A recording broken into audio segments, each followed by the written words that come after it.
Hello students, welcome to NFL and IS. So we are back again with the complete The Hindu analysis for 17th of February 2025. So we'll be discussing most of the important articles, very wonderful and equally very important for your examination perspective, and front page articles aren't that important from the UPSC or any of the state public service commission examinations point of view. We'll directly dive into the editorial section and all the other important articles for the day. So first we'll be dealing with editorial, very important, which speaks about the Panchayati Raj movement is in distress. So we are talking about Panchayati Raj system.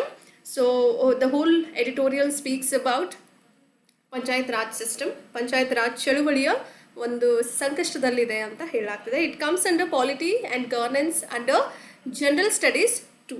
Okay, it is a part of general studies 2. So what is the background? What was the background about Panchayati Raj system? Panchayati Raj system was introduced in the 73rd by the 73rd Constitutional Amendment Act in the year 1992, and similarly in the same year, in the year 1992, under 74th Constitutional Amendment Act, they had introduced, that is, urban local bodies. Try to remember urban local bodies to have a local authorities. Okay, so try to remember under 74th Constitutional Amendment Act, that in the year 1992 they have introduced urban local bodies, ULBs, and in the 73rd Constitutional Amendment Act 1992 they have introduced Panchayat Raj system, which ensures devolution of power to the local bodies. They will give power to the local bodies also. Okay, 73ನೇ ಸಾಂವಿಧಾನಿಕ ತಿದ್ದುಪಡಿ 1992 ಪ್ರಕಾರ ಪಂಚಾಯತ್ ರಾಜ್ ವ್ಯವಸ್ಥೆಯನ್ನು ಪರಿಚಯ ಮಾಡಲಾಯಿತು. Okay, ಸ್ಥಳೀಯ ಸಂಸ್ಥೆಗಳಿಗೆ ಅಧಿಕಾರ ವಿಕೇಂದ್ರೀಕರಣವನ್ನು ಖಾತ್ರಿಪಡಿಸುವಂಥದ್ದು. Okay, even they will get powers even to local authorities also under this particular Panchayati Raj system under 73rd Constitutional Amendment Act. Try to remember. So the amendment gave constitutional status to Panchayat Raj institutions and mandated devolution of funds, functions and functionaries. Panchayat Raj systems basically mandates the funds, functions and functionaries. It works on the principles called as 3Fs. Okay, all the 3Fs stands for funds, functions and functionaries. Try to remember. ಈ ತಿದ್ದುಪಡಿಯು ಏನಾಗಿದೆ ಅಂದರೆ ಇಲ್ಲಿ PRIಗಳಿಗೆ ಅಂದರೆ ಪಂಚಾಯತ್ ರಾಜ್ ಸಂಸ್ಥೆಗಳು ಏನಿರುತ್ತವೋ ಅವುಗಳಿಗೆ ಸಾಂವಿಧಾನಿಕ ಸ್ಥಾನಮಾನವನ್ನು ನೀಡುವುದರ ಮೂಲಕ, ಮತ್ತು ಅಲ್ಲಿ ಏನೇನು ಬರುತ್ತೆ, ಹೇಗೆ ಡಿವಲ್ಯೂಷನ್ ಮಾಡಿದ್ದಾರೆ ಅಂತ ನೋಡೋದಾದರೆ ನಿಧಿಗಳಾಗಿರ್ಬೋದು, ಕಾರ್ಯಗಳಾಗಿರ್ಬೋದು, ಕಾರ್ಯಕಾರಿಗಳ ವಿಕೇಂದ್ರೀಕರಣವನ್ನು ಕಡ್ಡಾಯಗೊಳಿಸುತ್ತೆ ಅಂತ ಹೇಳಲಾಗ್ತದೆ. Which will be mandate the devolution of all those funds, functions and functionaries. All the 3Fs you need to remember under Panchayat Raj system. Very important for your prelims as well as for your mains examination point of view. And current issues includes, okay, present scenarios includes, there is a financial constraints. Of course there is a financial constraints, and states have not transferred enough resources and dependence on state governments which is remains high. Okay, there is ಪ್ರಸ್ತುತ ಸಮಸ್ಯೆಗಳು ನೋಡೋದಾದರೆ ಏನೇನು ಸಮಸ್ಯೆಗಳು ಉಂಟಾಗಿದೆ ಅಂತ ನೋಡಿದರೆ ಹಣಕಾಸಿನ ನಿರ್ಬಂಧನೆಗಳಾಗಿರಬಹುದು. Okay, ರಾಜ್ಯಗಳು ಸಾಕಷ್ಟು ಸಂಪನ್ಮೂಲಗಳನ್ನು ವರ್ಗಾಯಿಸ್ತಿಲ್ಲ. ಓಕೆ, ರಾಜ್ಯ ಸರ್ಕಾರಗಳ ಮೇಲಿನ ಅವಲಂಬನೆಯೂ ಕೂಡ ಇನ್ನೂ ಹೆಚ್ಚಾಗ್ತಾ ಇದೆ. ಯಾವುದ್ರ ಮೇಲೆ? ಲೋಕಲ್ ಬಾಡೀಸ್ಗಳ ಮೇಲೆ. So they are not having proper power and they are not getting a proper fund or financial division to the local authorities. Hope you got my point. And urbanization impact, another important issue currently we can able to see is with respect to urbanization impact, which is raising focus on smart cities mission and urban development has sidelined the rural local governance. Okay, ನಗರೀಕರಣದ ಒಂದು ಪರಿಣಾಮ. Okay, ಇಲ್ಲಿ ಹಳ್ಳಿಗಳಿಂದ ತುಂಬ ಜನ ನಗರಗಳಿಗೆ ಹೋಗುವಂಥದ್ದು, ಅಲ್ಲಿ smart cities ಮಿಷನ್ಗಳಾಗ್ತಿದೆ. Smart ಸಿಟೀಸ್ಗಳು ಪ್ರತಿ ದಿವಸ ಬಿಲ್ಡಿಂಗು, ಇನ್ಫ್ರಾಸ್ಟ್ರಕ್ಚರು ಬೆಟರ್ ವೇಯಲ್ಲಿ ಕನ್ಸ್ಟ್ರಕ್ಟ್ ಆಗ್ತಾ ಇದೆ, ಅರ್ಬನ್ ಡೆವಲಪ್ಮೆಂಟ್ ಆಗ್ತಾ ಇದೆ. ಸೊ ಇದೆಲ್ಲ ಯಾವುದಕ್ಕೆ ಹೊಡೆತ ಬೀಳ್ತಾ ಇದೆ, ಯಾವುದಕ್ಕೆ ಕಡೆಗಣಿಸ್ತಾ ಇದ್ದಾರೆ ಅಂದರೆ ಯಾವುದಕ್ಕೆ ಹೇಳಿ ನೋಡೋಣ? ಗ್ರಾಮೀಣ ಸ್ಥಳೀಯ ಆಡಳಿತಕ್ಕೆ ಒಂದು ಹೊಡೆತ ಬೀಳ್ತಾ ಇದೆ ಅಂತ ಹೇಳಾಗ್ತದೆ. Hope you got my point. ನಗರೀಕರಣದ ಪರಿಣಾಮ ಯಾವ ಥರ ಬೀಳುತ್ತೆ? ಸ್ಮಾರ್ಟ್ ಸಿಟಿಗಳ ಮಿಷನ್ ಆಗಿರ್ಬೋದು ಮತ್ತು ನಗರಾಭಿವೃದ್ಧಿಯ ಮೇಲೆ ಹೆಚ್ಚುತ್ತಿರುವಂತಹ ಗಮನವು ಗ್ರಾಮೀಣ ಸ್ಥಳೀಯ ಆಡಳಿತವನ್ನು ಬದಿಗೆ ತಳ್ತಾ ಇದೆ ಅಂತ ಹೇಳಲಾಗ್ತದೆ. ಬ್ಯೂರೋಕ್ರಾಟಿಕ್ ರೆಸಿಸ್ಟೆನ್ಸ್ ಅಧಿಕಾರಶಾಹಿ ಪ್ರತಿರೋಧ ಅಂತ ಕರಿತೀವಿ. And panchayat raj institutions often lack real decision making powers which does not have its own decision making power with local bureaucrats controlling the whole funds related to panchayat raj institution. ಅಧಿಕಾರಶಾಹಿ ಪ್ರತಿರೋಧ ಆಗ್ತಾ ಇದೆ. ಹೇಗೆ ಅಂದರೆ ಸಾಮಾನ್ಯವಾಗಿ ಏನಾಗುತ್ತೆ, ಪಿ ಆರ್ ಐಗಳು ನೈಜ ನಿರ್ಧಾರ ತೆಗೆದುಕೊಳ್ಳುವಂತಹ ಅಧಿಕಾರವನ್ನು ಹೊಂದಿರೋದಿಲ್ಲ. ಈ ಸ್ಥಳೀಯ ಅಧಿಕಾರಿಗಳು ಇರ್ತಾರಲ್ಲ, district collectors, bureaucrats, local bureaucrats ಯಾರು ಇರ್ತಾರೋ, ಸೊ ಆ ಸ್ಥಳೀಯ ಅಧಿಕಾರಿಗಳು ನಿಧಿಗಳನ್ನು ನಿಯಂತ್ರಣ ಮಾಡ್ತಾ ಇದ್ದಾರೆ. So that is also one such issue involved with regards to panchayat raj institution. And dilution of power, states have been reluctant to devolve authority fully. Dilution of powers, very important. ಅಧಿಕಾರಗಳ ದುರ್ಬಲಗೊಳಿಸುವಿಕೆಯನ್ನು ಉಂಟು ಮಾಡ್ತಾ ಇದೆ. ಹೇಗೆ ಅಂದರೆ ರಾಜ್ಯಗಳು ಅಧಿಕಾರವನ್ನು ಸಂಪೂರ್ಣವಾಗಿ ವಿತರಿಸಲಿಕ್ಕೆ ಹಿಂಜರಿತಾ ಇವೆ. And state does not wanted to leave their power by giving to local authorities. So that's how it is hampering and sidelining the local or rural local governance. Hope you got my point. State has almost all the powers when it comes to Panchayat Raj system. It is not giving the complete independence and powers to the rural local governments. Hope you got my point. Okay. ಪ್ರಸ್ತಾವಿತವಾದಂತಹ ಕೆಲವೊಂದು ಪರಿಹಾರಗಳಿದೆ. Solutions proposed are: you need to strengthen the Gram Sabhas for more direct participation. Okay, second thing, financial autonomy for PRIs with more united funds. Okay, better digital governance tools has been provided for transparent fund allocation. These are the solutions proposed for the better Panchayat Raj institutions working or normal functioning of the PRIs.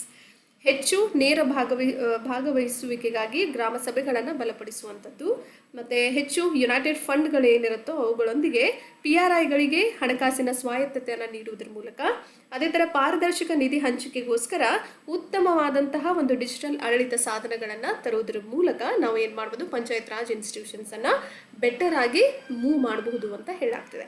Hope you got the editorial section completely clear from your end. Now, if we move on to the next important article, and the editorial would be the silent crisis of rat hole mining. Okay, rat hole mining ಗಣಿಗಾರಿಕೆ ಬಗ್ಗೆ ಹೇಳುತ್ತೆ ಇದು. rat hole ಅಂದರೆ ಚಿಕ್ಕದಾದಂತಹ ಒಂದು hole, ಅಂದರೆ ಒಬ್ಬ ವ್ಯಕ್ತಿ ಇದಾನಂದರೆ ಮುದುಡಿಸ್ಕೊಂಡು ಒಳಗಡೆ ಹೋಗಬೇಕು ಅವನು, ಆಯಿತಾ.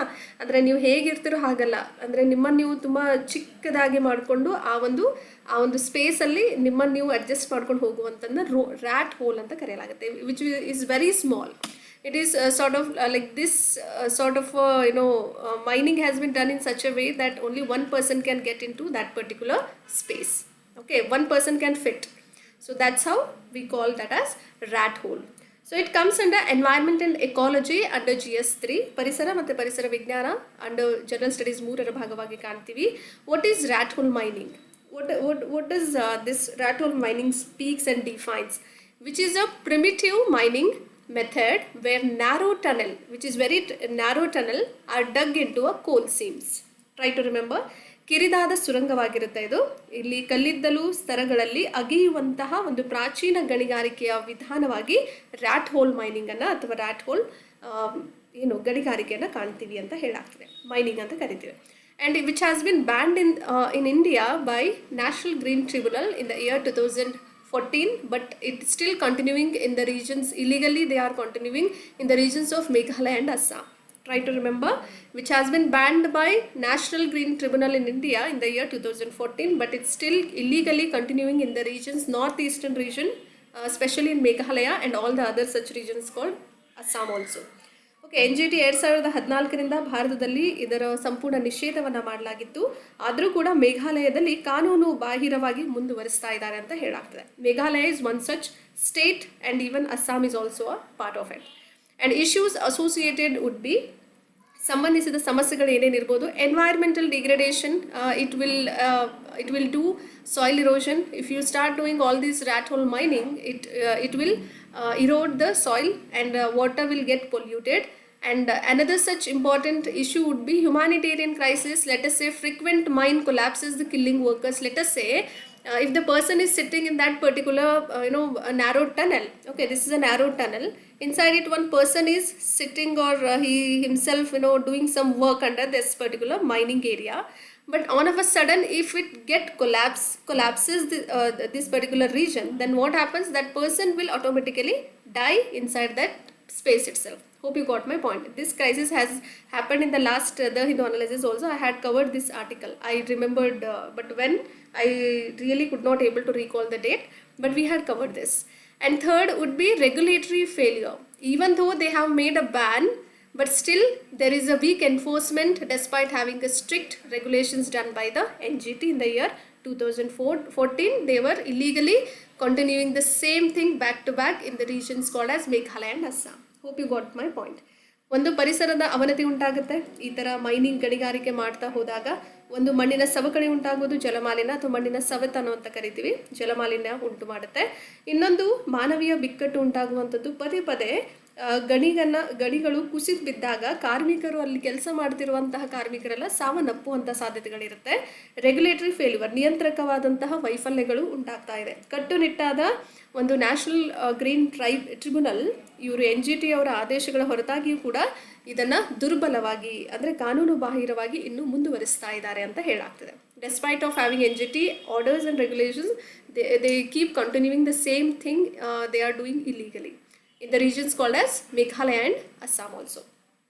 And possible solutions for this would be, or way forward or conclusion for this particular article or editorial would be, ಸಂಭಾವ್ಯವಾದಂಥ ಪರಿಹಾರ ನೋಡೋದಾದರೆ, we need to take a strict enforcement of mining bans. We have to take care about the bans strictly. We have to enforce that, and promoting alternative livelihoods for the workers. Those who are working under this rat hole mining, we substantiate that particular work with the other relatable and very safety sort of a work. We have to provide them for their day-to-day livelihood. Hope you got my point. ಒಂದು ಗಣಿಗಾರಿಕೆ ನಿಷೇಧವನ್ನು ಕಟ್ಟುನಿಟ್ಟಾಗಿ ಜಾರಿಗೊಳಿಸುವಂಥದ್ದು. ಇನ್ನೊಂದು ಏನು ಹೇಳ್ತಿದ್ದಾರೆ ಅಂದರೆ, ಕಾರ್ಮಿಕರಿಗೆ ಪರ್ಯಾಯ ಜೀವನೋಪಾಯವನ್ನು ಉತ್ತೇಜನ ಮಾಡುವುದರ ಮೂಲಕ ಅವರಿಗೆ ಬೇರೆ ಕೆಲಸವನ್ನು ಕೊಡುವಂಥದ್ದು. ಅರ್ಥ ಆಯ್ತಾ? So if we move on to the next important editorial, which is too huge, very important, as we already discuss, but still we have to discuss about it, which is very very very important for your all the competitive exams, whether it is UPSC, KPSC or state public service, any of the SPSC exams or any of the competitive exams also. So how does the president's rule function? How president's rule do functions? So let's do discuss with that. ರಾಷ್ಟ್ರಪತಿ ಆಳ್ವಿಕೆ ಹೇಗೆ ಕಾರ್ಯನಿರ್ವಹಿಸುತ್ತೆ ಅಂತ ನೋಡೋಣ. Hope you got my point. Very very important for your exams. Try to make a note of it. Do not forget to make a note. So here, if we read the whole editorial part, then you need to always understand ರಾಷ್ಟ್ರಪತಿ ಆಳ್ವಿಕೆ ಎಲ್ಲಿ ಬರುತ್ತೆ. President's rule is also called a state emergency. I already said in the yesterday's the Hindu analysis. Please go through that also, so that you will get a link up and the connectivity. ನಿನ್ನೆ ಮಾಡಿರುವಂಥ the Hindu analysis ಕೂಡ ನೋಡಿ, ಅದರ connectivity ಇಲ್ಲಿ ನೋಡಿದಾಗ ಹೇಗೂ ನಾನು cover ಮಾಡ್ತೀನಿ, ಬಟ್ ಒಂದ್ಸರಿ ಅಲ್ಲಿ ನೋಡಿ ಇಲ್ಲಿ ನೋಡಿದಾಗ ನಿಮಗೆ ಲಿಂಕ್ ಈಸಿಲಿ ಅವೈಲೇಬಲ್ ಆಗುತ್ತೆ, ಅಂದರೆ ಬೇಗ ಅರ್ಥ ಆಗುತ್ತೆ ಅಂತ. ಅರ್ಥ ಆಯ್ತಲ್ವಾ? So article 356 which empowers the president to issue, 356 speaks about what? Our state emergency or president rule, wherein national emergency comes under which article? Under 352, article 352, which governs the proclamation of a national emergency. Okay, 352ನೇ ವಿಧಿಯು ರಾಷ್ಟ್ರೀಯ ತುರ್ತು ಪರಿಸ್ಥಿತಿಯ ಘೋಷಣೆಯನ್ನು ನಿಯಂತ್ರಣ ಮಾಡಿದ್ರೆ, 356 ಏನು ಮಾಡುತ್ತೆ? State emergency. Okay, ರಾಜ್ಯದ ಒಂದು ತುರ್ತು ಪರಿಸ್ಥಿತಿಯನ್ನು ಹೇಳುತ್ತೆ, ಅಥವಾ ಪ್ರೆಸಿಡೆನ್ಸ್ ರೂಲ್, ರಾಷ್ಟ್ರಪತಿ ಆಳ್ವಿಕೆ ಅಂತಲೂ ಕರಿತೀವಿ. Hope you got my point. And here this article 356 clause 1, which empowers the president to issue a proclamation upon receiving a report from the governor or otherwise. See, if the governor report has been sent to the president, they'll issue a proclamation for after receiving this governor report. They'll issue a proclamation under article 356 clause 1. Hope you got my point. If she is satisfied that the state government cannot function constitutionally based upon the governor report, what happens? President will issue a proclamation. When they'll issue a proclamation? When they'll get to know, if they are satisfied with the governor report that state government cannot function constitutionally, then in that particular case they'll impose the president's rule on that particular state. Hope you got my point. Okay, so when there is a breakdown of constitutional machinery, breakdown happens, in that particular case this precedence rule or state emergency will be imposed. Always do remember this particular fact.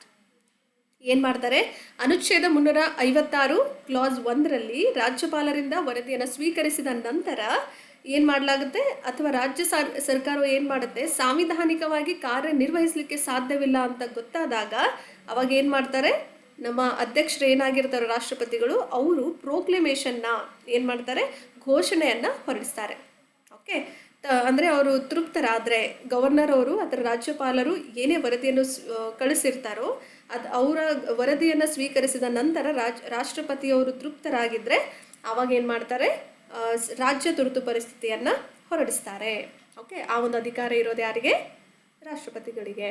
And if we move on to Article 365, which provides that if a state fails to comply with any union directions, if a state fails to comply the center or union directions, okay, if it fails to comply with the union directions or the center directions, then what happens? Yes, then the president may declare a constitutional emergency. If there is a breakdown of constitutional machinery, as I already said, constitutional machinery has got broken down. If the state fails to comply with the union directions, then in that particular case it is called as breakdown of constitutional machinery, and president may declare the constitutional emergency, which is also called as precedence rule, and also we do call that as state emergency. Hope you got my point. So one name for precedence rule would be constitutional emergency, and second name for this precedent rule would be state emergency, and third itself precedent rule. Hope you got my point. Please make a note of it. Okay. So 356 ಬಗ್ಗೆ ಹೇಳೋದಾದರೆ ಸಂವಿಧಾನಾತ್ಮಕ ನಿಬಂಧನೆಗಳ ಅಡಿಗಳಲ್ಲಿ ಏನು ಮಾಡಿದ್ದಾರೆ, ಯಾವುದೇ ಒಕ್ಕೂಟದ ನಿರ್ದೇಶನಗಳನ್ನು ಅನುಸರಿಸಲಿಕ್ಕೆ ರಾಜ್ಯವು ವಿಫಲವಾದರೆ, ಅಂದರೆ ಏನು ನಮ್ಮದು ಯೂನಿಯನ್ ಕೇಂದ್ರ ಸರ್ಕಾರ ಏನೇ ಒಂದು ನಿರ್ದೇಶನಗಳನ್ನು ಕೊಟ್ಟಾಗ ಆ ರಾಜ್ಯವು ವಿಫಲವಾದರೆ, ಆ ನಿರ್ದೇಶನಗಳನ್ನು ಅನುಸರಿಸುವುದರಲ್ಲಿ ವಿಫಲವಾದಾಗ ಏನಾಗುತ್ತೆ, ಸಾಂವಿಧಾನಿಕ ತುರ್ತು ಪರಿಸ್ಥಿತಿಯನ್ನು ಘೋಷಣೆ ಮಾಡ್ತಾರೆ ಆರ್ಟಿಕಲ್ 365ರಲ್ಲಿ. ಓಕೆ, ವಿಧಿ 365ರಲ್ಲಿ ಅದನ್ನು ಒದಗಿಸಲಾಗಿದೆ. And as per this clause, so what were the proceedings involved in state emergency, which is very important for your exams. Okay. So, under this Article 356 Clause 3, what happens? The proclamation must be laid down before both the houses of the Parliament. Okay, proclamation you have to keep in front of both the houses of the Parliament. Once you get a simple majority, if you are approved by a simple majority in both the houses for about 2 months, you can do that particular. It ceases after 2 months. Hope you got my point. Article 356 ಮತ್ತು class 3ರ ಪ್ರಕಾರ ಏನು ಹೇಳುತ್ತೆ ಅಂದರೆ, ಸಂಸತ್ತಿನ ಪ್ರತಿ ಸದನದ ಮುಂದೆ ಎರಡೂ ಸದನಗಳು ಏನಿರುತ್ತೋ ಅದರ ಮುಂದೆ ಘೋಷಣೆಯನ್ನು ಇಡುವಂಥದ್ದು. Okay, it should take a parliamentary proclamation has to put or keep in front of both the houses. ಎರಡೂ ಹೌಸ್ಗಳು ಎರಡೂ ಸದನಗಳಲ್ಲಿ ಸರಳ ಬಹುಮತದಿಂದ ಅನುಮೋದನೆ ಆದರೆ, ಅಪ್ರೂವಲ್ ಆದರೆ ಆವಾಗ 2 ತಿಂಗಳ ನಂತರ ಅದು ಹಾಗೆ ನಿಲ್ಲುತ್ತೆ. You can make utilisation of all these proclamations for 2 months. Once you'll get approval from the simple majority, and once it is approved, okay, once it is approved, it remains within 2 months. You should get an approval of with the simple majority. Okay, with the simple majority, if you get within 2 months, and once you get an approval, then it remains effective for the 6 months from the date of the proclamation. Okay, ಏನಾಗುತ್ತೆ ಇಲ್ಲಿ ಒಂದು ಸಾರಿ okay approval ಏನಾದರೂ ಸಿಕ್ಕಿದ್ರೆ, okay, ಅವಾಗ ಏನಾಗುತ್ತೆ 6 ತಿಂಗಳುಗಳವರೆಗೆ ಆ ಒಂದು ಘೋಷಣೆಯನ್ನು ನೀವು ಅದು ಯಾವ ಡೇಟಿಂದ ಆಗುತ್ತೋ ಅಲ್ಲಿಂದ 6 ತಿಂಗಳವರೆಗೂ ನೀವೇನು ಮಾಡ್ಬೋದು, ಒಮ್ಮೆ ಅನುಮೋದಿಸಿದ ನಂತರ ಏನಾಗುತ್ತೆ, ಇದು ಘೋಷಣೆಯ ದಿನಾಂಕದಿಂದ 6 ತಿಂಗಳವರೆಗೆ ಪರಿಣಾಮಕಾರಿಯಾಗಿ ಕಾರ್ಯವೈಖರಿಯನ್ನು ಮಾಡಬಹುದು. Okay, and even after that, if you wanted to extend for further 6 months extensions, if you are needed or required, then additional parliamentary approval has to be taken. Okay, you need to take a parliamentary approval for the 6 months extension. Okay, so ಇನ್ನೂ ನಿಮಗೆ 6 ತಿಂಗಳ ವಿಸ್ತರಣೆಗಳಿಗೆ ವಿಸ್ತರಣೆ ಬೇಕಾದಾಗ ಆ ಹೆಚ್ಚುವರಿಗೋಸ್ಕರ ಏನು ಮಾಡಬೇಕು, ಹೆಚ್ಚುವರಿ ಸಂಸತ್ತಿನ ಅನುಮೋದನೆಯನ್ನು ತೆಗೆದುಕೊಳ್ಳುವಂತಹ ಅಗತ್ಯತೆ ಇರುತ್ತೆ. Even after having, if you wanted to renew beyond 1 year, okay, if you renew beyond 1 year, in that case what happens, it is allowed only when you meet two conditions, when you will fulfill two conditions. One, will be speaking about anywhere in the country if there is a financial emergency under Article 360, or if there is a national emergency under Article 352. Try to remember. Okay, there is an emergency has been declared in the country anywhere or any part of the state.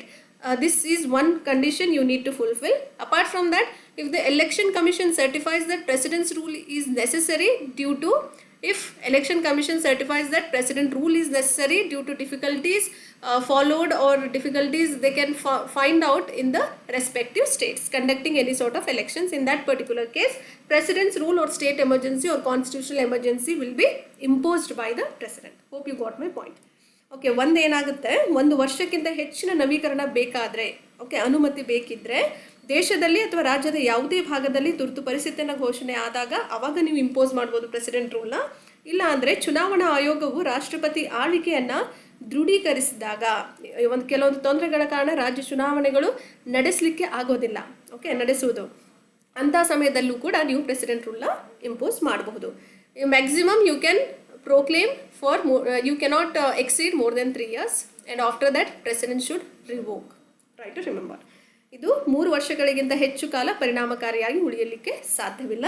ಆಮೇಲೆ ಏನು ಮಾಡ್ತಾರೆ, ಅಧ್ಯಕ್ಷರು ನಂತರದ ಒಂದು ಘೋಷಣೆಯ ಮೂಲಕ ಯಾವುದೇ ಸಮಯದಲ್ಲಿ ಅದನ್ನು ಹಿಂತೆಗೆದುಕೊಳ್ಳಬಹುದು ಅಥವಾ ಬದಲಾವಣೆ ಕೂಡ ಮಾಡಬಹುದು.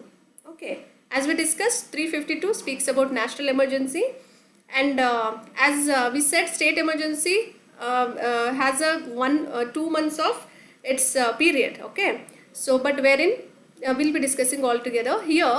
If we speak about national emergency, president will be satisfied in certain cases. Okay, like if there is any national emergency will be imposed if there is a threatened by war or external aggression, or else third one is armed rebellion. These were the 3 important reasons. If the president is satisfied with all these 3 factors, then national emergency will be imposed in the country. Hope you got my point. Okay, ಅಧ್ಯಕ್ಷರು ಏನು ಮಾಡ್ತಾರೆ, ಭಾರತದ ಭದ್ರತೆಗೋಸ್ಕರ ರಾಷ್ಟ್ರೀಯ ತುರ್ತು ಪರಿಸ್ಥಿತಿಯನ್ನು ಘೋಷಣೆ ಮಾಡಲಾಗುತ್ತೆ. ಯಾವುದರ ಆಧಾರದ ಮೇಲೆ? ದೇಶದ ಒಂದು ಭದ್ರತೆಗೋಸ್ಕರ, ಭಾರತದ ಭದ್ರತೆಗೋಸ್ಕರ ಎಲ್ಲಾದರೂ ಯುದ್ಧ ನಡೀತಿದ್ರೆ ಅಥವಾ ಬಾಹ್ಯ ಆಕ್ರಮಣ ಆಗುವ ಸಂಭವವಿದ್ದಾಗ ಅಥವಾ ಸಶಸ್ತ್ರ ದಂಗೆಯಿಂದ ಬೆದರಿಕೆ ಇದ್ದಾಗ ಅವಾಗ ಏನು ಮಾಡ್ತಾರೆ, ನ್ಯಾಷನಲ್ ಎಮರ್ಜೆನ್ಸಿನ ಅಥವಾ ರಾಷ್ಟ್ರೀಯ ತುರ್ತು ಪರಿಸ್ಥಿತಿಯನ್ನು ಘೋಷಣೆ ಮಾಡಲಾಗುತ್ತೆ. And this armed rebellion has been amended in the year 1978 under 44th Constitutional Amendment Act. Okay, so 44ನೇ ಸಾಂವಿಧಾನಿಕ ತಿದ್ದುಪಡಿ 1978ರಲ್ಲಿ ಈ ಆರ್ಮ್ಡ್ ರೆಬಿಲಿಯನ್ ಅನ್ನೋ ಹೆಸರನ್ನು ಬದಲಾವಣೆ ಮಾಡಿದ್ರು. ಮೊದಲ ಹೆಸರೇನಿತ್ತು, earlier name was internal disturbance, has been replaced with the armed rebellion in the under 44th Constitutional Amendment Act in the year 1978. Hope you got my point. Okay, replace ಮಾಡಿದ್ರು. ಆಂತರಿಕ ಗೊಂದಲವನ್ನು ತೆಗೆದುಬಿಟ್ಟು ಸಶಸ್ತ್ರ ಬಂಡಾಯ ಅಂತ ಮಾಡಿದ್ರು 44ನೇ ಸಾಂವಿಧಾನಿಕ ತಿದ್ದುಪಡಿಯಲ್ಲಿ 1978ರಲ್ಲಿ. Try to remember. And if there is a shortened parliamentary approval, so see, national emergency can be shortened to only 1 month, but wherein state emergency can be valid for 2 months. Within 2 months they have to take an approval from the parliament, and here national emergency they have to take within 1 month. Parliament approval needs to be taken within 1 month. Try to remember. And articles 20 and 21 cannot be suspended during national emergency and state emergency. Try to remember. Always this is very important. Okay, ಸಂಸತ್ತಿನ ಅನುಮೋದನೆಯನ್ನು 2 ತಿಂಗಳಿಂದ 1 ತಿಂಗಳಿಗೆ ಮೊಟಕುಗೊಳಿಸಲಾಗಿದೆ ಅಂತ ಹೇಳಲಾಗ್ತದೆ. And 20 ಮತ್ತು 21ನೇ ವಿಧಿಯನ್ನು ಅಮಾನತುಗೊಳಿಸಲಾಗುವುದಿಲ್ಲ ಯಾವುದೇ ಕಾರಣಕ್ಕೂ ಅಂತ ಹೇಳಲಾಗ್ತದೆ. And that the president must revoke the proclamation if the Lok Sabha passes a resolution disapproving it. Okay, try to remember. If president will revoke the particular proclamation if there is a Lok Sabha passes certain resolution which disapproves it. Okay, ಲೋಕಸಭೆಯು ಅದನ್ನು ಅಸಮ್ಮತಿಗೊಳಿಸುವ ನಿರ್ಣಯವನ್ನು ಅಂಗೀಕರಿಸಿದರೆ ರಾಷ್ಟ್ರಪತಿಗಳು ಆ ಘೋಷಣೆಯನ್ನು ರದ್ದುಗೊಳಿಸಬೇಕಾಗತ್ತೆ ಅಂತ ಹೇಳಲಾಗ್ತದೆ. And see here, constitutional emergency is about president rule, which is also called as state emergency. Altogether, all 3 names are one at the same. 3 ಹೆಸರುಗಳು ಒಂದೇ, and which can last only for a maximum period of 3 years, as you know it. And national emergency does not have any limit. It has no time limit. Hope you got my point. ಸಾಂವಿಧಾನಿಕ ತುರ್ತು ಪರಿಸ್ಥಿತಿ ಅಂತ ಬಂದಾಗ ಇಲ್ಲಿ 3 ವರ್ಷಗಳವರೆಗೆ ಮಾತ್ರ ಇರುತ್ತೆ, ಅದಕ್ಕಿಂತ ಜಾಸ್ತಿ ಮಾಡೋ ಹಾಗಿಲ್ಲ. ಅದೇ ಥರ ರಾಷ್ಟ್ರೀಯ ಒಂದು ತುರ್ತು ಪರಿಸ್ಥಿತಿ ಅಂತ ನೋಡೋದಾದರೆ ಇದು ಯಾವುದೇ ಸಮಯದ ಮಿತಿಯನ್ನು ಹೊಂದಿರೋದಿಲ್ಲ. Try to make a note of it. And additionally, while the President's rule under Article 356 requires simple majority, President rule or state emergency or constitutional emergency needs a simple majority, and wherein national emergency for parliamentary approval, it needs a simple majority, wherein national emergency needs a special majority for parliament approval. Okay, ರಾಷ್ಟ್ರಪತಿ ಆಳ್ವಿಕೆಗೆ ಏನು ಮಾಡ್ತಾರೆ, precedence ರೂಲ್ಗೆ ಸರಳ ಬಹುಮತದ ಅಗತ್ಯ ಇರುತ್ತೆ ಸಂಸತ್ತಿನ ಅನುಮೋದನೆಗೋಸ್ಕರ. But ರಾಷ್ಟ್ರೀಯ ತುರ್ತು ಪರಿಸ್ಥಿತಿಗೆ ಏನು ಮಾಡ್ತಾರೆ, ವಿಶೇಷ ಬಹುಮತದ ಅಗತ್ಯವಿರುತ್ತೆ ಅಂತ ಹೇಳಾಗ್ತದೆ. This is what is very important from this whole editorial section. If we move on to certain important facts, why this president's rule has been imposed, what was the basic reason behind it, we'll be discussing all together in today's lecture. Okay, so here we are. See, polity and under polity and governance under GS General Studies 2, we do have this particular article. President's rule in Manipur, which has a constitutional mechanism and current scenarios also. Okay, ಮಣಿಪುರದಲ್ಲಿ ಇತ್ತೀಚಿನ ಒಂದು ಏನು precedence rule ಯಾಕೆ impose ಮಾಡಿದ್ರು, ಏನು ಕಾರಣ ಅಂತ ನೋಡೋದಾದರೆ, constitutional provision includes president rule has been imposed under article 356 as we know it already, and when a state government fails to function as per the direction given in the constitution or as per the constitution.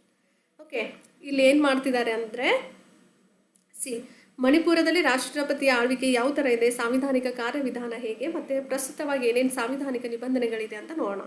ರಾಜ್ಯ ಸರ್ಕಾರವು ಏನು ಮಾಡುತ್ತೆ, ಸಂವಿಧಾನದ ಪ್ರಕಾರ ಕಾರ್ಯನಿರ್ವಹಿಸಲಿಕ್ಕೆ ವಿಫಲವಾದಾಗ 356ನೇ ವಿಧಿಯ ಅಡಿಯಲ್ಲಿ ರಾಷ್ಟ್ರಪತಿ ಆಳ್ವಿಕೆಯನ್ನು ವಿಧಿಸಲಾಗುತ್ತೆ. And the governor recommends it to the president and the state assembly is either dissolved or placed under suspended animation. ರಾಜ್ಯಪಾಲರು ಇದನ್ನು ರಾಷ್ಟ್ರಪತಿಗಳಿಗೆ ಶಿಫಾರಸು ಮಾಡ್ತಾರೆ.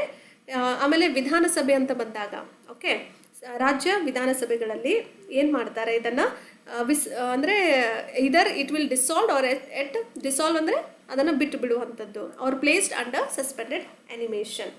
ಓಕೆ, ಸೊ ಈ ಥರ ಹೇಳಾಗ್ತದೆ, ಕೈ ಬಿಡಲಾಗುತ್ತೆ ಅಂತ ಹೇಳಾಗ್ತದೆ. As per the government, if the governor recommends to the president, if the particular state assembly is either dissolved completely, no one is taking care of the government, or placed under suspended animation. Hope you got my point. These were the important points under this particular editorial. And recent imposition in Manipur includes, ಮಣಿಪುರದಲ್ಲಿ ಇತ್ತೀಚಿನ ಹೇರಿಕೆ ಯಾಕೆ ಮಾಡಲಾಯಿತು, following ethnic violence between the Meitei and Kuki Zo communities, and president rule was imposed after chief minister N Biren Singh sir has resigned it. Meitei ಅಂತ ಕರಿತೀವಿ, ಮತ್ತು ಇನ್ನೊಂದು ಕುಕೀಜೋ ಸಮುದಾಯಗಳ ನಡುವಿನ ಜನಾಂಗೀಯ ಹಿಂಸಾಚಾರದ ನಂತರ ಮುಖ್ಯಮಂತ್ರಿಯವರು ಎನ್ ಬಿರೇನ್ ಸಿಂಗ್ ಅವರು ಏನು ಮಾಡ್ತಾರೆ, ತಮ್ಮ ರಾಜೀನಾಮೆಯನ್ನು ನೀಡಿದ ನಂತರ ರಾಷ್ಟ್ರಪತಿ ಆಳ್ವಿಕೆಯನ್ನು ಹೇರಲಾಗುತ್ತೆ. Because no one is taking care of the government. The situation had worsened with targeted attacks, internal displacement and lawlessness. It targets mainly attacks and internal displacements and disturbances and lawlessness. Hope you'll make a note of it. ಉದ್ದೇಶಿತ ದಾಳಿಗಳಾಗಿರ್ಬೋದು, ಆಂತರಿಕ ಸ್ಥಳಾಂತರ ಮತ್ತು ಕಾನೂನು ಬಾಹಿರತೆಯಿಂದಾಗಿಯೂ ಕೂಡ ಈ ಪರಿಸ್ಥಿತಿಯು ಹದಗೆಟ್ಟಿದೆ ಅಂತ ಹೇಳಬಹುದು. And Kuki Zo MLAs are seeking a separate administration for the community, arguing that coexistence with Meitei community is no longer viable. Kuki Zo ministers ಏನಿದ್ದಾರೆ, MLAs ಶಾಸಕರು, ತಮ್ಮ ಸಮುದಾಯಕ್ಕೆ ಪ್ರತ್ಯೇಕವಾದಂಥ ಆಡಳಿತವನ್ನು ಕೇಳ್ತಾ ಇದ್ದಾರೆ. ಮೈಟಿ ಸಮುದಾಯದೊಂದಿಗೆ ಸಹಬಾಳ್ವೆ ಮಾಡಲಿಕ್ಕೆ ಇನ್ಮುಂದೆ ಸಾಧ್ಯವಿಲ್ಲ ಅನ್ನೋ ಒಂದು ವಾದ ಕೂಡ ಇಟ್ಟಿದ್ದಾರೆ. And some judicial precedents or judicial judgments includes SR Bommai case in the year SR Bommai case versus Union of India. SR Bommai versus Union of India in the year 1994 established the president's rule can be judicially reviewed. Hope you got my point. ನ್ಯಾಯಾಂಗದ ಕೆಲವೊಂದು ಪೂರ್ವ ನಿರ್ದೇಶನಗಳು ನೋಡೋದಾದರೆ, ನಿದರ್ಶನಗಳು ಯಾವುದ್ಯಾವುದಿದೆ, SR Bommai case 1994ರಲ್ಲಿ ಆಗಿರುವಂಥದ್ದು, ರಾಷ್ಟ್ರಪತಿ ಆಳ್ವಿಕೆಯನ್ನು ನ್ಯಾಯಾಂಗವಾಗಿ ಪರಿಶೀಲಿಸಬಹುದು ಅನ್ನೋದು ಸ್ಥಾಪನೆ ಮಾಡಲಾಗಿದೆ. And another important case would be Rameswar Prasad case in the year 2006. Supreme Court ruled under this particular case that dissolution of assembly without floor test is unconstitutional. If you are dissolving without a floor test, which is considered as an unconstitutional. Rameshwar Prasad case 2006ರಲ್ಲಿ ಏನು ಮಾಡಿದ್ದಾರೆ, ಯಾವುದೇ flow test ಇಲ್ಲದೇ, ಅದರ ಪರೀಕ್ಷೆ ಇಲ್ಲದೇ ನೀವು ಅಂದರೆ ಮೆಜಾರಿಟಿ ಅಂತ ಕರಿತೀವಿ, ಫ್ಲೋ ಟೆಸ್ಟ್ ಅಂತ ಕರೆಯಲಾಗುತ್ತೆ, ಆ ವಿಧಾನಸಭೆಯನ್ನು ನೀವು ಮೊಟಕುಗೊಳಿಸಲಿಕ್ಕೆ ಸಾಧ್ಯವಿಲ್ಲ, ಅದು ಅಸಾಂವಿಧಾನಿಕ ಅಂತ ಕರೆಯಲಾಗುತ್ತೆ ಅಂತ ಹೇಳಲಾಗ್ತಿದೆ. ಆ್ಯಂಡ್ ಕೀ ಇಂಪ್ಯಾಕ್ಟ್ಸ್ ಇನ್ಕ್ಲೂಡ್ಸ್, ಪ್ರಮುಖ ಪರಿಣಾಮಗಳು ಏನೇನಾಗಬಹುದು. Law enforcement is now directly under the central government, ಕಾನೂನು ಜಾರಿ ಮಾಡುವಂಥದ್ದು ಈಗ ನೇರವಾಗಿ ಕೇಂದ್ರ ಸರ್ಕಾರದ ಅಡಿಯಲ್ಲಿದೆ ಅಂತ ಹೇಳಲಾಗ್ತಿದೆ. Development projects and state welfare schemes may slow down, ಅಭಿವೃದ್ಧಿ ಯೋಜನೆಗಳು ಮತ್ತು ರಾಜ್ಯ ಕಲ್ಯಾಣ ಯೋಜನೆಗಳು ಕೂಡ ನಿಧಾನವಾಗಬಹುದು. And political instability might affect governance in the north eastern region, ರಾಜಕೀಯ ಅಸ್ಥಿರತೆ ಈಶಾನ್ಯ ಪ್ರದೇಶದ ರಾಜ್ಯಗಳ ಮೇಲೆ, ಆಡಳಿತದ ಮೇಲೆ ಪರಿಣಾಮವನ್ನು ಬೀರಬಹುದು ಅಂತ ಹೇಳಲಾಗ್ತದೆ. And if we move on to the next important article, as we even discussed in yesterday's the Hindu analysis class during 16th February 2025. So we were talking about Indian Ocean region is witnessing a sharp churning, say Jaishankar. So ಹಿಂದೂ ಮಹಾಸಾಗರದ ಪ್ರದೇಶದ ಒಂದು ತೀವ್ರ ಮಂಥನಕ್ಕೆ ಸಾಕ್ಷಿಯಾಗಿದೆ ಅಂತ Jaishankar sir ಅವರು ಹೇಳ್ತಾ ಇದ್ದಾರೆ. And this is the eighth edition of Indian Ocean Conference which is held in Muscat, Oman. Okay, held in Muscat, Oman, and the first edition of this Indian Ocean Conference was held in the year 2016 at Singapore. Try to remember, please make a note of this particular fact. Okay, so if we move on to the in-depth analysis of Indian Ocean region, it is a sharp churning as per Jaishankar sir. Key developments includes India has noted increased Chinese, there is an increased influence of Chinese government or Chinese people, Chinese naval presence in the region, especially in the regions called as Sri Lanka, Maldives and Djibouti. ಭಾರತವು ಕೆಲವೊಂದು ವಿಶೇಷವಾಗಿ ಶ್ರೀಲಂಕಾ, ಮಾಲ್ಡೀವ್ಸ್ ಮತ್ತು ಡಿಜಿಬೌಟಿನಲ್ಲಿ ಚೀನಾದ ನೌಕಾಪಡೆಯ ಉಪಸ್ಥಿತಿ ತುಂಬ ಹೇರಳವಾಗಿ ಕಾಣಿಸ್ತಿದೆ ಅಂತ ಹೇಳ್ತಾ ಇದ್ದಾರೆ. And the US is strengthening its Quad alliance with India, Japan and Australia also. US ಏನು ಮಾಡ್ತಾ ಇದೆ, ಅಮೆರಿಕ, ಭಾರತ, ಜಪಾನ್ ಮತ್ತು ಆಸ್ಟ್ರೇಲಿಯಾದೊಂದಿಗೆ ತನ್ನ ಕ್ವಾಡ್ ಮೈತ್ರಿಯನ್ನು ಬಲಪಡಿಸ್ಕೊಳ್ತಾ ಇದೆ. And Oman and India are enhancing defence ties focusing on maritime safety and security. Oman ಮತ್ತು ಭಾರತವು ರಕ್ಷಣಾ ಸಂಬಂಧಗಳು ದಿನೇ ದಿನೇ ಹೆಚ್ಚಿಸ್ತಾ ಇದ್ದಾರೆ, ಕಡಲ ಭದ್ರತೆಯ ಮೇಲೆ ಕೇಂದ್ರೀಕರಣಗೊಂಡಿರುವಂತಹ ಒಂದು ಒಪ್ಪಂದ ಇದು. And significance for India includes, ಭಾರತಕ್ಕೆ ಇರುವಂಥ ಮಹತ್ವವೇನು, geostrategic importance, 80% of India trade passes through Indian ocean only. Hope you got my point. ಭೌಗೋಳಿಕ ಪ್ರಾಮುಖ್ಯತೆ ಹೇಗೆ ಇರುತ್ತೆ ಅಂದರೆ, ಭಾರತದ ವ್ಯಾಪಾರದ 80% ಹಿಂದೂ ಮಹಾಸಾಗರದ ಮೂಲಕನೇ ಹಾದು ಹೋಗುತ್ತೆ. ಎನರ್ಜಿ ಸೆಕ್ಯೂರಿಟಿ, ಇಂಧನದ ಒಂದು ಭದ್ರತೆ ಮಾಡೋದ್ರ ಮೂಲಕ. Key oil imports from the Middle East depend on secured sea lanes of communication. ಮಧ್ಯಪ್ರಾಚ್ಯದಿಂದ ಪ್ರಮುಖ ತೈಲ ಆಮದುಗಳು ಸುರಕ್ಷಿತ ಸಮುದ್ರ ಮಾರ್ಗಗಳ ಸಂವಹನವನ್ನು ಅವಲಂಬಿತವಾಗಿವೆ. And security challenges include rising piracy and geopolitical tensions in West Asia. ಭದ್ರತಾ ಸವಾಲುಗಳು ನೋಡೋದಾದರೆ, ಪಶ್ಚಿಮ ಏಷ್ಯಾದಲ್ಲಿ ಹೆಚ್ಚುತ್ತಿರುವಂತಹ ಕಡಲಿನ ಒಂದು ಕಳ್ಳತನ ಆಗಿರ್ಬೋದು ಮತ್ತು ಭೌಗೋಳಿಕ ರಾಜಕೀಯ ಉದ್ವಿಗ್ನತೆಗಳ ಬಗ್ಗೆ ಹೇಳ್ತಾ ಇದ್ದಾರೆ. It mainly talks about security and safety about the particular region. So which impacts that particular region, Indian Ocean region. So that's how they were worrying about the security thing. And if we move on to the next important article which speaks about Cook Island, very very important. Try to locate where is Cook Island is located in your atlas. Try to locate by your own. See, Cook Islands signs agreement for closer relations with China. So we have to basically discuss about Cook Island. Cook ದ್ವೀಪಗಳು ಚೀನಾದೊಂದಿಗೆ ಒಂದು ನಿಕಟ ಸಂಬಂಧಕ್ಕಾಗಿ ಒಪ್ಪಂದಕ್ಕೆ ಸಹಿಯನ್ನು ಹಾಕಿದಾವೆ ಅಂತ ಹೇಳ್ತಿದ್ದಾರೆ. It is a part of international relations under GS2. Okay, so international ರಿಲೇಷನ್ಸಲ್ಲಿ ಬರುವಂತಹ ಜನರಲ್ ಸ್ಟಡೀಸ್ 2ರ ಭಾಗವಾಗಿ ಕಾಣ್ತೀವಿ.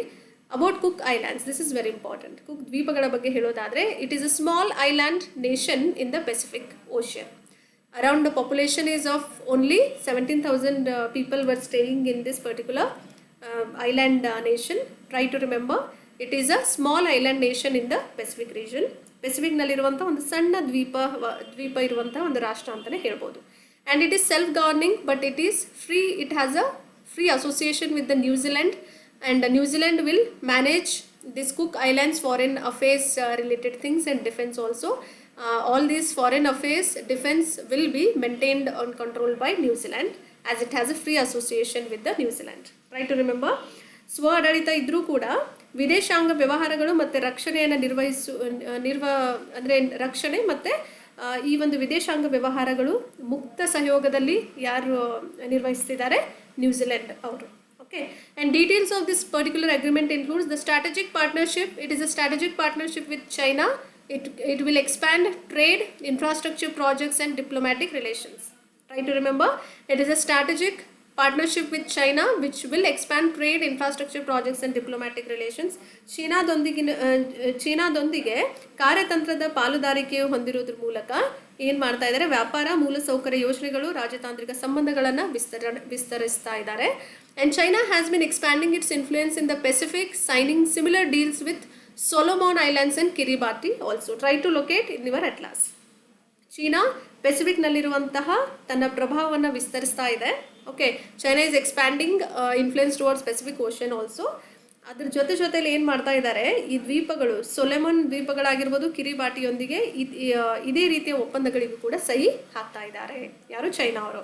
And Jio political concerns include, ಭೌಗೋಳಿಕ ರಾಜಕೀಯ ಕಾಳಜಿಗಳು ನೋಡೋದಾದರೆ New Zealand is worrying as China is interfering. Okay, possible Chinese military involvement in the region. China is having a high influence towards this, so New Zealand is worrying about it because it is the only whole and sole country wherein it is controlling its defense and external affairs also, foreign affairs. Okay, so New Zealand ಚಿಂತೆ ಏನಾಗಿದೆ ಅಂದರೆ, ಈ ಪ್ರದೇಶದಲ್ಲಿ ಚೀನಾದ military ಒಳಗೊಳ್ಳುವಿಕೆ ಸಂಭವ ಜಾಸ್ತಿ ಆಗ್ತಾ ಇದೆ ಅನ್ನೋದು ಒಂದು ಕನ್ಸರ್ನ್ ಇದೆ, ಒಂದು ಕಳವಳಿಯನ್ನು, ಚಿಂತೆಯನ್ನು ವ್ಯಕ್ತಪಡಿಸಿದ್ದಾರೆ. US and Australia's response includes both the countries are strengthening their Pacific alliances to counter Beijing. So in order to counter Beijing, China, both the countries are influencing one another for all these Pacific alliances. Okay, US ಮತ್ತು ಆಸ್ಟ್ರೇಲಿಯಾದ ಪ್ರತಿಕ್ರಿಯೆ ನೋಡೋದಾದರೆ, ಬೀಜಿಂಗನ್ನು ಎದುರಿಸಲಿಕ್ಕೆ ಎರಡೂ ದೇಶಗಳು ತಮ್ಮ Pacific ಮೈತ್ರಿಗಳನ್ನು ಬಲಪಡಿಸಿಕೊಳ್ತಾ ಇವೆ ಅಂತ ಹೇಳಾಗ್ತದೆ. And India's view about this particular Cook Island would be, India supports the Indo-Pacific framework. India is supporting Indo-Pacific framework which emphasizes free and open maritime routes. It in turn supporting free and open maritime routes also in addition to Indo-Pacific framework. ಭಾರತದ ನೋಟದ ಅಂದರೆ ದೃಷ್ಟಿಕೋನ ನೋಡೋದಾದರೆ, ಭಾರತವು Indo Pacific ಚೌಕಟ್ಟನ್ನು ಬೆಂಬಲ ಮಾಡ್ತಾ ಇದೆ. ಅದರ ಜೊತೆಯಲ್ಲಿ ಮುಕ್ತ ಸಮುದ್ರ ಮಾರ್ಗಗಳಿಗೂ ಕೂಡ ಒತ್ತನ್ನು ನೀಡಲಾಗ್ತಿದೆ. And if we move on to the next important article which speaks about, which is very important for our prelims as well as for our mains, and last but not the least, very important for our environment and ecology perspective, AI enabled. Okay, let's go back to that article. So here we are.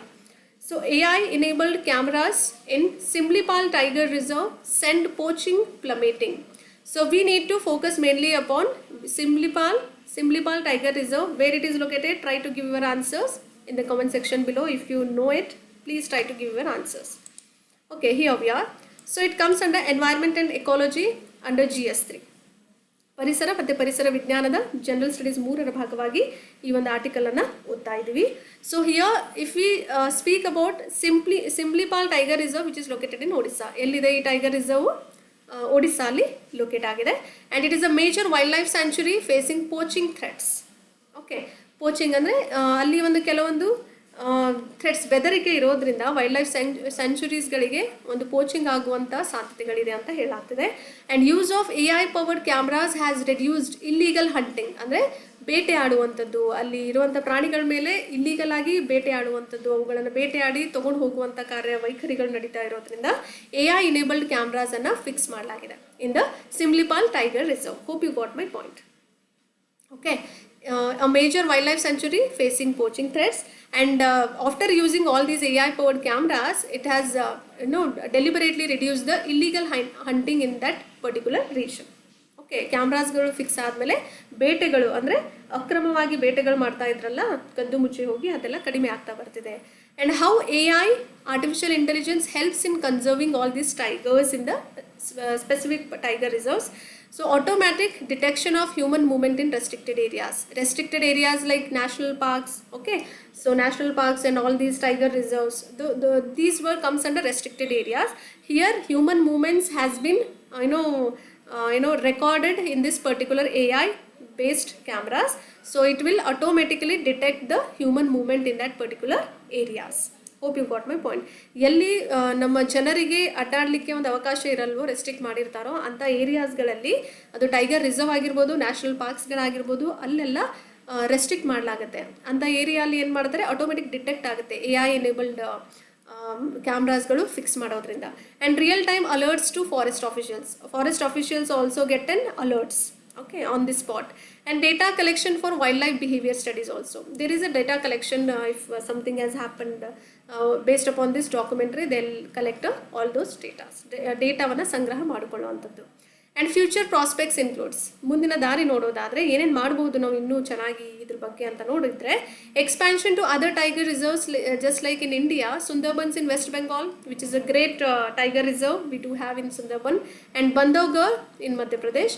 So we need to fix all these AI enabled cameras even in the other tiger reserves like Sundarbans which is located in West Bengal and Bandhavgarh in the Madhya Pradesh. ಏನು ಮಾಡ್ತಿದ್ದಾರೆ, ಈ ಥರ AI enabled ಕ್ಯಾಮ್ರಾಸ್ಗಳನ್ನು ಇನ್ನು ಭಾರತದ ಮಿಕ್ಕಿರುವಂತಹ ಒಂದು tiger reserves ಎಲ್ಲೆಲ್ಲಿದೆ, Sundarbans ಆಗಿರ್ಬೋದು, ಪಶ್ಚಿಮ ಬಂಗಾಳದಲ್ಲಿರುವಂಥದ್ದು, ಬಂಧವ್ಘರ್ ಅನ್ನೋದು ಮಧ್ಯಪ್ರದೇಶದಲ್ಲಿರುವಂಥದ್ದು, ಈ ಟೈಗರ್ ರಿಸರ್ವ್ಸ್ಗಳಿಗೆ ಕೂಡ ನಾವು ಇದೇ ಥರ ಈ AI ಆರ್ಟಿಫಿಷಿಯಲ್ ಇಂಟೆಲಿಜೆನ್ಸ್ ಇನೇಬಲ್ಡ್ ಆಗಿರುವಂತಹ ಕ್ಯಾಮ್ರಾಸ್ಗಳನ್ನು ಫಿಕ್ಸ್ ಮಾಡೋದ್ರಿಂದ ನಾವು ಮ್ಯಾಕ್ಸಿಮಮ್ ಈ ಇಲ್ಲೀಗಲ್ ಹಂಟಿಂಗ್ ಎಲ್ಲ ಕಡಿಮೆ ಮಾಡಬಹುದು, ಅಕ್ರಮ ಬೇಟೆ ಮಾಡೋದನ್ನು ಕಡಿಮೆ ಮಾಡಿ ಟೈಗರ್ಸ್ಗಳನ್ನು ಕನ್ಸರ್ವ್ ಮಾಡ್ಬೋದು, ಹುಲಿಗಳ ಸಂರಕ್ಷಣೆ ಮಾಡ್ಬೋದು ಅಂತ ಹೇಳಾಗ್ತಿದೆ. And this is what is about today's the Hindu analysis part. Hope you like the content.